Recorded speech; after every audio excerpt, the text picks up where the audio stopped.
The 2026 World Cup will be the biggest sporting event in history.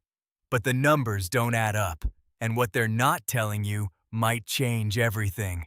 The 2026 FIFA World Cup will be played across 3 countries, 16 host cities, 104 matches. That's more games than the last 2 World Cups combined. But the scale alone isn't the story. It's the hidden cost, the broken promises, and the billion-dollar gamble that nobody's talking about. And it starts with a number that sounds impossible. FIFA says the 2026 tournament will generate over $11 billion in revenue. That's double the 2022 World Cup in Qatar. But here's the catch. The costs are also record-breaking. Host nations are spending billions on new stadiums, infrastructure, and security. And the return? It's not guaranteed. In fact, history says it rarely works out. Take the 2014 World Cup in Brazil. The government spent over $11 billion on stadiums and upgrades. Today, many of those stadiums are empty. The Maracanã, once a temple of soccer, now sits half-used, costing millions in maintenance. The lesson? Hosting the World Cup can be a curse, and 2026 is set to be the most expensive ever. But 2020 is different. For the first time, 3 nations are sharing the load: the United States, Canada, and Mexico. That should spread the risk, but it also creates a nightmare of logistics. Players will fly across time zones, fans will need multiple visas, and the cost of hosting? It's still astronomical. The United States alone is spending over $2 billion on stadium renovations. Canada is building new facilities. Mexico is upgrading the iconic Azteca Stadium. But here's the twist. FIFA doesn't pay for any of it. The host nations foot the bill, and FIFA keeps the profits. That's the deal. And it's a deal that gets worse every tournament. In 2018, Russia spent over $11 billion on the World Cup. The government claimed it would boost tourism and infrastructure. But by 2022, many stadiums were abandoned. The Fished Olympic Stadium now hosts fewer than 10,000 fans per match. The return on investment? Almost zero. And 2026 is set to be even bigger. But the real myth is about money. Many believe the World Cup makes host nations rich. The truth is more complicated. A 2020 study by economists found that host nations often see a net loss. The short-term boost in tourism is real, but it rarely covers the long-term costs, and the debt, it lingers for decades. Then there's the human cost. Qatar 2022 saw over 6,500 migrant workers die, according to reports. FIFA faced massive backlash. For 2026, the promise is better labor conditions. But the reality is murky.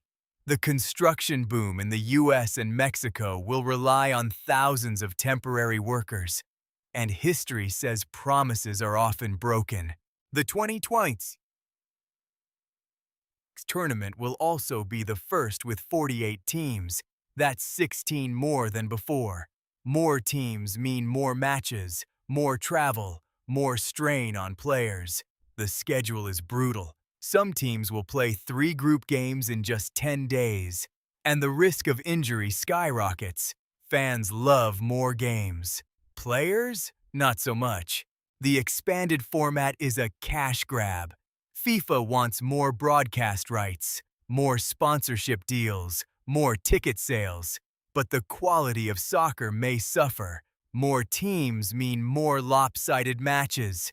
Think 7-0 blowouts. The 2020 Cup had some of the closest games in history. 2026 might be the year of the rout. And then there's the corruption. FIFA has been plagued by scandals for decades. The 2015 arrests, the 2022 Qatar controversy. For 2026, the bid process was relatively clean. But the organization itself hasn't changed. Sepp Blatter is gone, but the culture remains. Many insiders say the biggest deals are still made behind closed doors. The 2026 World Cup will also face a unique challenge: climate. The tournament is in June and July. That's summer in North America. Mexico's Azteca Stadium sits at 2,200 meters altitude. Players will struggle to breathe. Canada's games will be in cold stadiums. The temperature swings could be extreme, and no one has planned for it. But the biggest myth? That this World Cup will unite the world. In reality, it's a billion-dollar business. FIFA's president, Gianni Infantino, says the tournament is about building bridges, but critics say it's about building profits. The gap between FIFA's rhetoric and its actions has never been wider, and 2026 will expose it. The broadcast rights alone are worth over $4 billion, but that money doesn't go to the fans. It goes to FIFA's reserves, and the organization is notoriously secretive. In 2022, FIFA reported billions of dollars in revenue, but only a fraction went to grassroots soccer. The rest? It disappeared into administrative costs and bonuses. There's also the question of sustainability. FIFA promised a carbon-neutral World Cup in 2022. That was a lie. The tournament generated over 3.6 million tons of CO2. For 2026, the pledge is similar, but with 3 countries, more flights, and bigger stadiums, the carbon footprint will be massive, and FIFA's track record is terrible. Meanwhile, the players themselves are speaking out. Many have criticized the expanded schedule. The 2026 tournament will last 39 days. That's almost 6 weeks. Players will miss club seasons, fatigue will be a factor, and the risk of burnout is real. Some stars have already said they might skip the tournament altogether, but the fans are the ones who will suffer most. Ticket prices are expected to rise, accommodation costs will skyrocket, and travel between host cities will be a nightmare. The US alone spans 4,000 miles. A fan in New York wanting to see a game in Los Angeles faces a 6-hour flight. That's not a World Cup. That's a marathon. The 2026 tournament will also be the first to use semi-automated offside technology. It was tested in 2022 and was controversial. Critics say it slows the game down, but FIFA loves it because it sells. The technology is expensive, and only FIFA benefits. Clubs and leagues have to pay for their own systems. Another hidden cost. And then there's the legacy. After the final whistle, what remains? Host cities are left with stadiums that cost millions to maintain. In the US, many are already owned by NFL teams, so they'll be used. But in Canada and Mexico, some facilities could become white elephants. The 2026 World Cup might be the most profitable ever, but for the hosts, it's a gamble.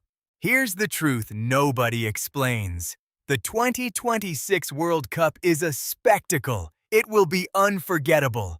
The best players in the world, the biggest crowds. But the cost is hidden in plain sight. FIFA profits, the fans pay, and the host nations are left with the bill. The myth is that the World Cup is pure joy. The reality is messier. So what happens next? The 2026 World Cup will happen. It will be massive. But the truth is that the system is broken, and only the fans can change it. If you want to see the real story, subscribe and hit the bell. Because the next World Cup might be the last one that feels like a celebration. Don't miss it.